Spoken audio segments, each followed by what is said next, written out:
Meu nome é Lúcia Regina Brito Pereira, sou historiadora e professora da rede estadual. Eu sou Manuel Soares e sou um comunicador do Morro. Meu nome é Antônio Carlos Cortes, sou advogado criminalista. Davidson Campos, jornalista. Meu nome é Berenice Dias Ramos e eu sou médica. Meu nome é Oliveira Silveira, poeta e também professor.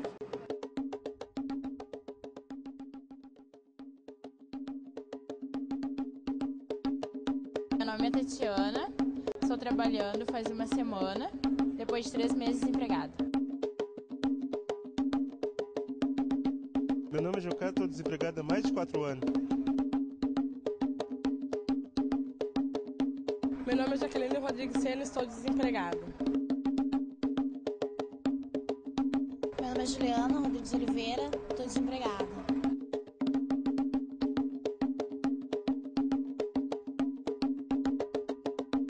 Então o negro tem que ter um grau de estudo e tem que se esforçar muito para No momento, eu estou temporário. Chega lá na hora, preferem outra pessoa por uma questão de... Tem bastante racismo hoje em dia, né?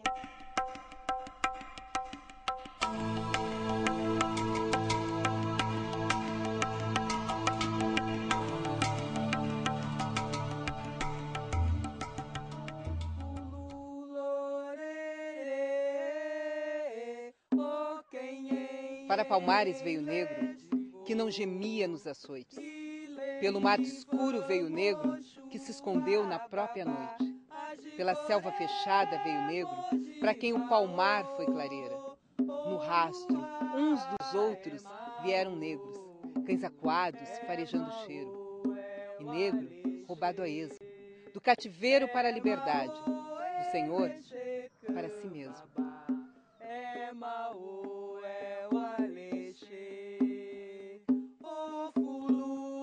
No Brasil, as estatísticas e os indicadores socioeconômicos comprovam que o ato simbólico da Lei Áurea não impediu a herança de mais de 300 anos de escravidão.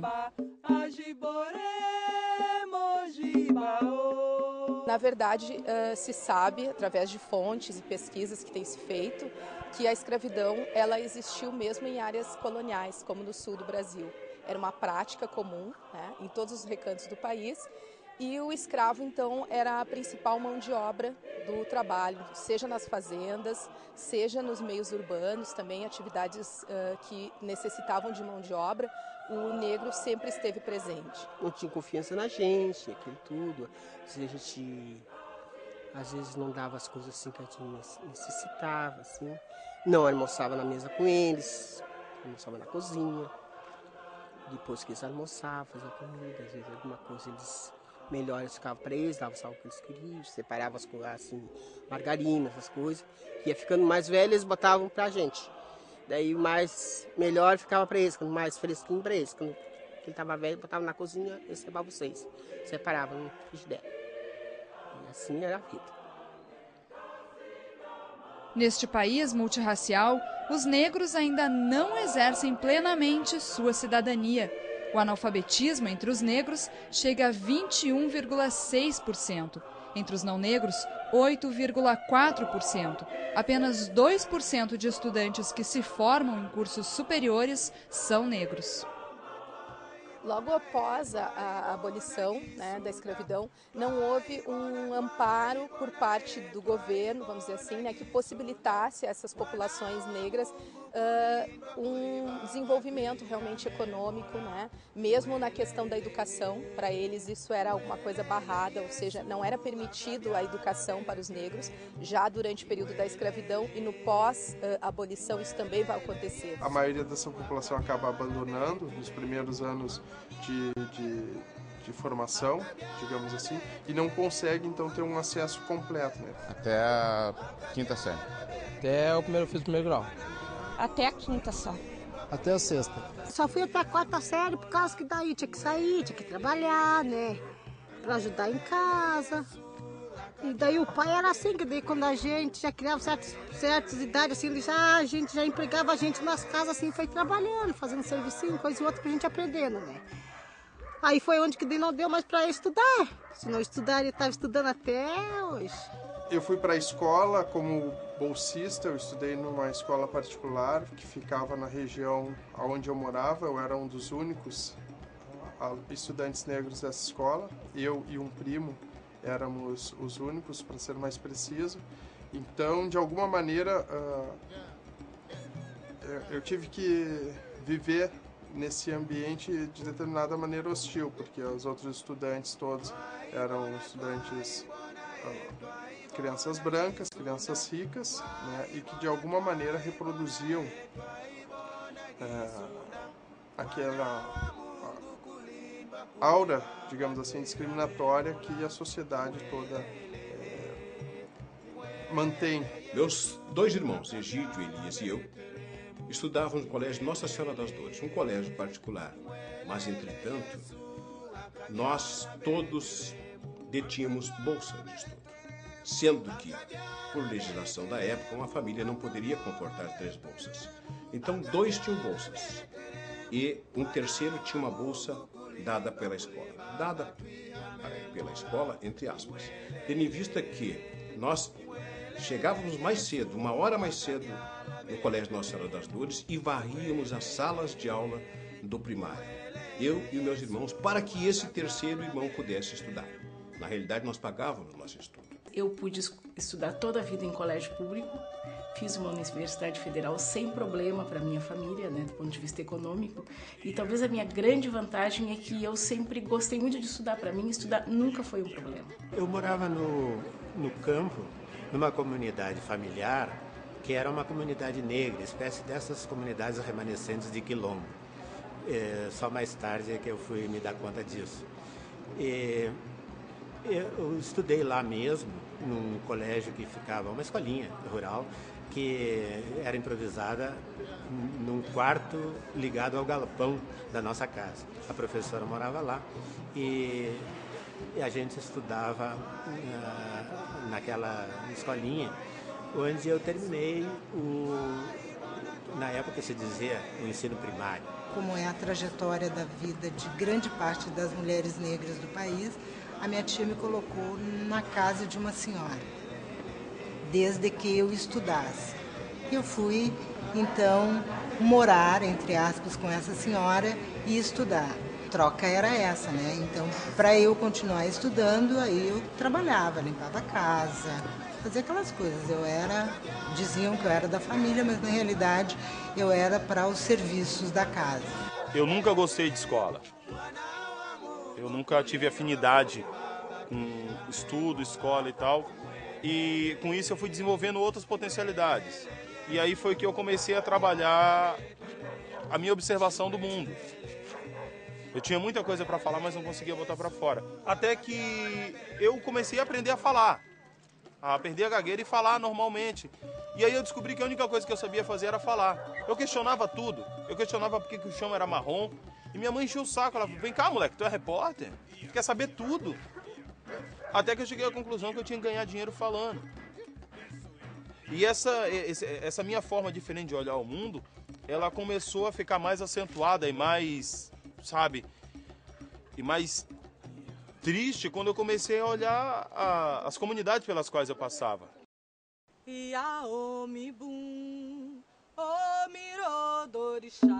Veio de casa na frente, bati na porta, não abria. Dei a volta pelos fundos, entrei na casa, vazia. Ô de casa! Não tem ninguém em casa. Nem em casa tem, só saudade. Números assustadores revelam a desigualdade racial num país onde há mais de um século foi abolida a escravidão. O Brasil ocupa a posição 74 no ranking da ONU. Subiria para 43 se fosse considerada somente a população branca e despencaria para 108º se fosse avaliada apenas a população negra. Muitas vezes eles não eram preferidos nas empresas, nas fábricas, até porque não eram em grande parte mão de obra especializada, eles estavam habituados a um tipo de trabalho, na sua grande maioria, ou nas roças, ou mesmo aqueles escravos urbanos, eles não tinham uma grande especialização, então eles vão aos poucos sendo colocados à margem da sociedade, né? Então muito do que se tem hoje é resultado em parte dessa forma como foi conduzido o processo de abolição no nosso país. O Brasil branco é 2,5 vezes mais rico que o Brasil negro. Enquanto o salário médio da população branca é de 5,5 salários mínimos, o da população negra é de 2,6 salários mínimos. Às vezes te prepara bastante, faz muito sacrifício para terminar os estudos, para conseguir te profissionalizar e chega lá na hora, preferem outra pessoa por uma questão de cor. Fui trabalhar no Banco do Estado do Rio Grande do Sul, onde trabalhei durante 26 anos, onde também enfrentei todo tipo de discriminação, mas consegui chegar em nível de gerência. Sempre uma minoria é que consegue um certo lugar ao sol. A maioria segue enfrentando as dificuldades, correndo o risco da marginalização, da miserabilidade. Faltam políticas públicas, digamos assim, para melhorar o acesso, né, à educação no primeiro momento e ao mercado de trabalho no segundo momento, porque acaba a população negra ocupando os subempregos e os empregos de baixa remuneração. No momento eu estou temporário, entendeu? Temporário, pego um serviço ali, deixo o currículo no supermercado. Nem sempre também essas oportunidades elas são tão abertas assim. Eu tenho colegas que fizeram concurso e que tiraram o primeiro lugar, né? E aí quando foram ocupar de direito a sua vaga, aí não ocuparam, porque tinha algum problema, né? Então não que as pessoas não tivessem tentado, elas até tentaram. Só que quando elas chegaram lá as portas foram fechadas para elas. Utilizaram outros mecanismos, né, para que elas não ascendessem. As barreiras são um desafio que precisa ser enfrentado. Eu acho que a gente tem que sonhar e tem que ir atrás do sonho. E não parar para se preocupar se alguém vai tentar impedir. Muito menos por causa da cor. Cada trabalhador que descobre seu valor é um escravo a menos. Entre a população considerada pobre no país, 64% são negros. Entre os indigentes, 69% são negros. Das crianças, até 6 anos, 51% são pobres. E dentro destas estatísticas, 38% são brancas e 66% negras. O Martin Luther King Jr. afirmava que o homem aprendeu a nadar como os peixes, a voar como os pássaros, mas ainda não conseguiu a viver como irmãos. Todas as pessoas são iguais, todas as pessoas têm as mesmas potencialidades, né? As situações é que são diferentes, as oportunidades é que são diferentes. Eu gosto muito da minha cor, né? Mas dizer assim que eu me ache mais importante por ser negra, não. Negro, ele é garra, ele é história. Não tem por que a gente ter vergonha da nossa cor, não tem mesmo. O orgulho de ser negro está aí, ou seja, de ser um negro que ali está defendendo os seus irmãos. Então a gente enxerga assim em todos os espaços da sociedade muita coisa a ser feita ainda com relação à questão do negro, que ele não foi realmente completamente inserido dentro da sociedade. Então é necessário todo um trabalho, né? Não só nas escolas, mas um trabalho em termos de políticas públicas realmente que possam conduzir o negro a uma situação de igualdade. Não a questão de ser superior ou inferior, mas a questão de igualdade enquanto cidadão brasileiro. Oxum lamado que Oxum lamio, iê iê, Oxum lamio, iê iê, Oxum lamado que Oxum lamado. A minha função é realizar a conexão entre o morro e o asfalto através do jornalismo. Se passar disso, é utopia. Eu vim do campo, do interior do estado, para realizar os meus ideais na capital. A minha trajetória de vida é de muita luta e eu estou conseguindo. A persistência é o elemento secreto da vitória. Mesmo nascendo no estado mais racista do Brasil, consegui chegar até aqui. O segredo do sucesso é gostar do que faz e fazer da melhor maneira possível. Oxum lamado que Oxum lamio.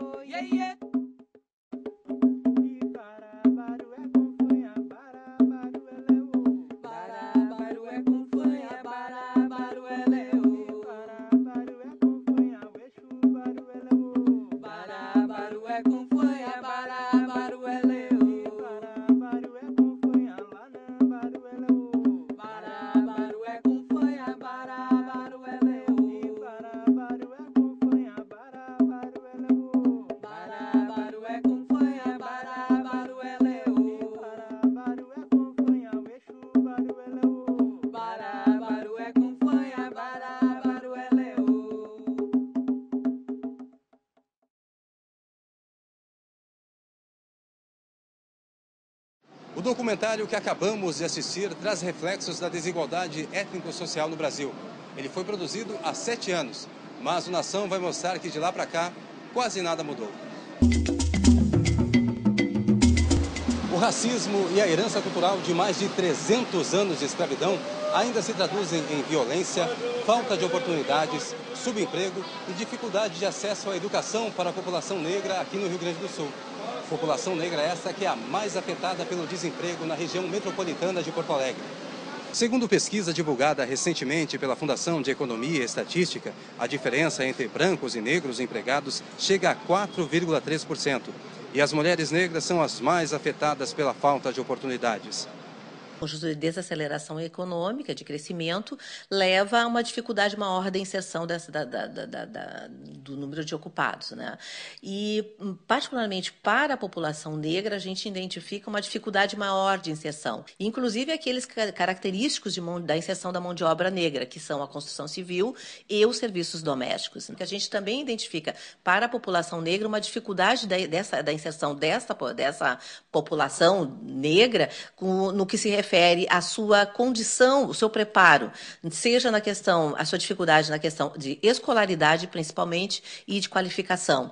A taxa de desemprego na região metropolitana apresentou queda entre 2010 e 2011. Os negros passaram de 12,2% em 2010 para 11,1% em 2011, enquanto que os não negros passaram de 8,2% para 6,8% no mesmo período. Embora o desemprego venha caindo também para as mulheres negras nos últimos anos, elas ainda têm maior dificuldade para a inserção no mercado de trabalho. Normalmente a condição de mulher já é um fator que dificulta a inserção no mercado de trabalho. Então, mulher e negra, né, isso se refletiu nos nossos dados com esse percentual de 13,1% na taxa de desemprego, contra 5,8% do homem não negro e 8% da mulher não negra. Para a coordenadora da área técnica de saúde da população negra de Porto Alegre, é preciso vontade para reduzir as discriminações no mercado de trabalho. O racismo coloca a população em forma desigual. No tratamento, ele é desigual, porque é presente hoje em dia ainda na sociedade o racismo. E as mulheres negras vêm junto à questão de gênero, né? Que sempre as mulheres negras elas estão à margem dos homens negros nas relações de gênero. E isso também implica na questão do trabalho, né? É necessário políticas de ações afirmativas, assim como se teve políticas de cotas para as mulheres nos partidos políticos, precisa ter políticas de cotas para as mulheres poderem acessar espaços de decisões, espaços de poder como os outros e também poder entrar no mercado de trabalho, né? Na Semana da Consciência Negra, o Conselho de Desenvolvimento Econômico e Social do Estado debateu políticas públicas de enfrentamento ao racismo e de promoção da igualdade racial. A atividade contou com a presença da ministra-chefe da Secretaria de Promoção da Igualdade Racial da Presidência da República, Luísa Baixos. O tema central das discussões foi combater a crescente violência contra a juventude negra em nosso Estado. O racismo institucional é algo que pode ser percebido pelos seus efeitos. Quando uma instituição deixa de prestar um serviço profissional e adequado para um determinado grupo por causa da sua cor ou da sua etnia, esse grupo vai sofrer as consequências, né? De não ter recebido o serviço, não ter tido acesso a um determinado programa ou não ter tido uma determinada condição sua observada no processo de execução de uma política pública. De acordo com o levantamento realizado pela CEBIR, em conjunto com diversas entidades, os assassinatos de negros no Rio Grande do Sul cresceram 34,5% de 2002 a 2012, enquanto as mortes de brancos aumentaram 3%. Durante o mesmo período no Brasil, os assassinatos de negros cresceram 29,8% e os homicídios de brancos diminuíram 25,5%. 3 municípios gaúchos estão no ranking das 100 cidades brasileiras com maiores taxas de homicídios de negros: Porto Alegre, Canoas e São Leopoldo. É importante destacar que apenas 16,14% da população gaúcha se identifica como negra, preta ou parda, de acordo com o último censo do IBGE.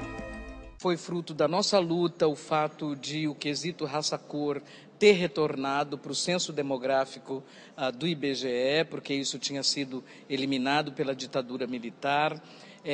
Os estudos feitos em relação a esses dados, com base nesses dados, também foram estudos produzidos primeiramente pela militância negra, que foi para a universidade, que acessou cursos de mestrado e, através desses cursos, então, elaboraram vários dos estudos que são necessários para você comprovar a presença do racismo na saúde, a presença do racismo nas relações dentro das comunidades escolares, a presença do racismo no mercado de trabalho. Os conselheiros apresentaram as recomendações da Câmara Temática de Proteção Social ao Conselho de Desenvolvimento Econômico e Social para serem encaminhadas ao governador Tarso Genro. Primeiro, a gente tem que levar em consideração que o estado do Rio Grande do Sul é o maior estado em número de terreiros do Brasil. E existe uma comunidade imensa que precisa acessar as políticas públicas do governo estadual, do governo federal, do governo municipal, enfim. Que, na verdade, até aqui é muito difícil acessar. E o terreiro é um espaço de propostas políticas, de desenvolvimento de políticas, de ação diretamente com a comunidade no campo da educação, no campo da alimentação, da segurança alimentar, no campo da cultura, né? Toda a cultura do Brasil é baseada na cultura de matriz africana. O carnaval hoje ele alimenta uma cadeia produtiva ao longo do ano, né, que dá suporte e sustentação a esta produção para se chegar ao produto final, que é o que é apresentado na avenida. Esta cadeia produtiva, esta produção do carnaval ainda tem uma carência de especialização específica de mão de obra de todos os níveis. Incluir no currículo escolar a história do povo negro, né, como está previsto no Estatuto da Igualdade Racial e que dentro do Estado do Rio Grande do Sul ainda não tem isso. As estatísticas elas estão apenas comprovando o que nós já sabíamos, né, em função até da pele, né? A gente já sabia disso. Mas então essas pesquisas, essas estatísticas, elas vêm corroborar aquilo que nós já sabíamos há muito tempo, né? O racismo, né? E o racismo institucional, que é o mais perverso. A nossa expectativa é que nós consigamos entrar nessas recomendações, de 130 recomendações, com o secretário Marcelo Danelli disse ali que o governador já está executando, que nós possamos também ter nossas indicações executadas. Pessoal, muita coisa ainda precisa ser feita para resolver a situação da população negra em nosso país. Mas a Pesquisa Nacional 2011 do IBGE trouxe uma boa notícia. A frequência de jovens entre 18 e 24 anos, pretos e pardos nas universidades, triplicou nos últimos 10 anos.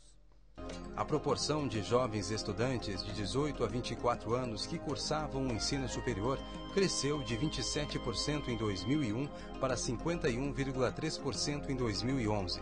Jovens estudantes pretos e pardos aumentaram a frequência no ensino superior de 10,2% em 2001 para 35,8% em 2011. Porém, com um percentual muito aquém da proporção apresentada pelos jovens brancos, de 39,6% em 2001 para 65,7% em 2011.